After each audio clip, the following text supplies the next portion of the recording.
আমি সবে জানো বাইক এখন চলাবলগীয়া যদি হয় কৈছে বাইক এখন চলাবৰ কাৰণে দুটাই চকা লাগিব, এটা চকা হলে বাইক চলাব নোৱাৰে।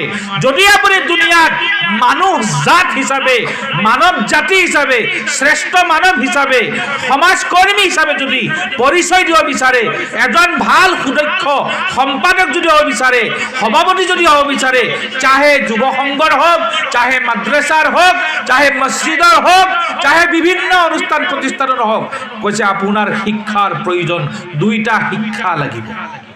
বোলে মই ইঞ্জিনিয়াৰ, মই দুনিয়াৰ সব জানো, কিন্তু আপুনি যদি গৈ পেলাই মছজিদৰ সভাপতি হ'ব যায়, কৈছে আপুনি মছজিদ পৰিচালনা কৰিব নোৱাৰে। আপুনি এসপ্তাহ যাব, যোৱাৰ লগে লগে আপুনি কি কৰিব? ইমামজনক গালি পাৰা আৰম্ভ কৰিব। কাৰণ আপুনি ইয়াত এইটো আইন ফ্ল' কৰিব বিচাৰিব, এইটো নিয়ম লাগু কৰিব বিচাৰিব, যিটো কলেজত চলে, যিটো আপোনাৰ ইউনিভাৰ্চিটিত চলে, এইবিলাক কৰিব বিচাৰিব। গতিকে এজন মানুহ যদি মানুহ হিচাপে যদি পৰিচয় দিব বিচাৰে, কৈছে দুইটা শিক্ষাৰ প্ৰয়োজন হ'ব।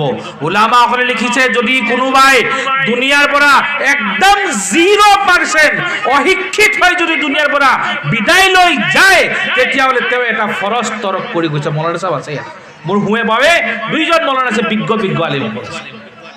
এজন মানুহ যদি একেবাৰে 0% না দুনিয়া হৈছে, না আখেৰাত হৈছে, না খাটকা না ঘাটকা, বিলকুল শূন্য, 0 হৈ গৈছে, তেওঁ দুনিয়াত থাকোঁতে এটা ফৰজ তৰক কৰি দুনিয়াৰ পৰা বিদায় লৈ গ'ল।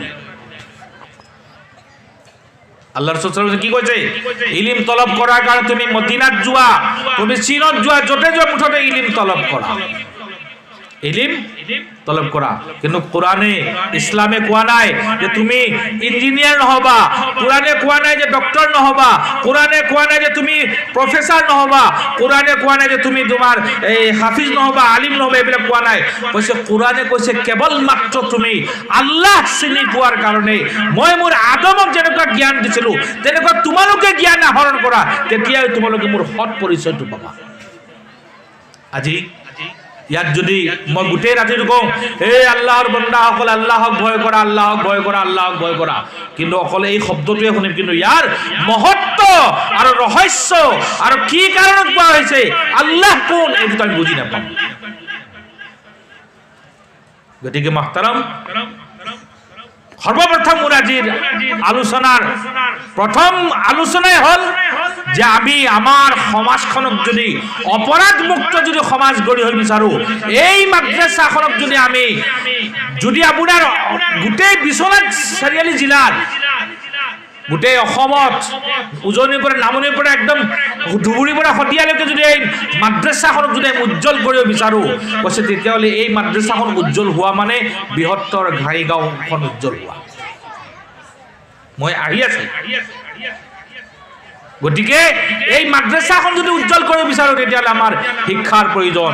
আমাৰ সমাজখনক যদি আমি অপৰাধমুক্ত যদি সমাজ কৰিব বিচাৰো, তেতিয়াহ'লে আমাৰ সৰ্বপ্ৰথম কি লাগিব? শিক্ষা লাগিব।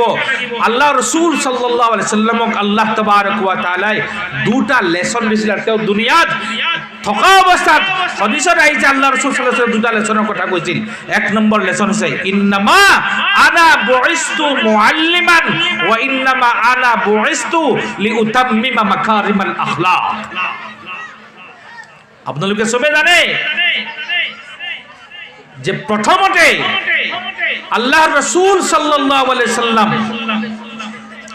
যেতিয়া তেওঁ নবুৱতী পাইছিল, নবুৱতী পোৱাৰ পিছত 13 বছৰ মক্কাত দাওয়াতে ইল্লাল্লাহ, আল্লাহৰ বাহিৰে কোনো মাবুদ নাই। আল্লাহ কৈছে তোমালোকে অন্যায় নকৰিবা, আল্লাহ কৈছে তোমালোকে অত্যাচাৰ নকৰিবা, আল্লাহ কৈছে তোমালোকে চুৰ নকৰিবা, আল্লাহ কৈছে তোমালোকে ডকাইত নকৰিবা। মই কোৱা নাই, এইটো ঐশ্বৰিক বাণী। মোক আল্লাহ মোৰ ওপৰত ওহী নাজিল হৈছে, মই নবী হওঁ, তোমালোকে মানা। বহুতে মানিছে, বহুতে মানা নাই। কিছুমানে অত্যাচাৰ কৰিছে, কিছুমানে পাগল, কিছুমানে মজনুন, কিছুমানে দিৱানা, কিছুমানে বিভিন্ন ধৰণৰ আপোনাৰ অপবাদ দিছিল। কিন্তু আল্লাহৰ ৰাসূল সাল্লাল্লাহু আলাইহি সাল্লামে হিজৰত কৰি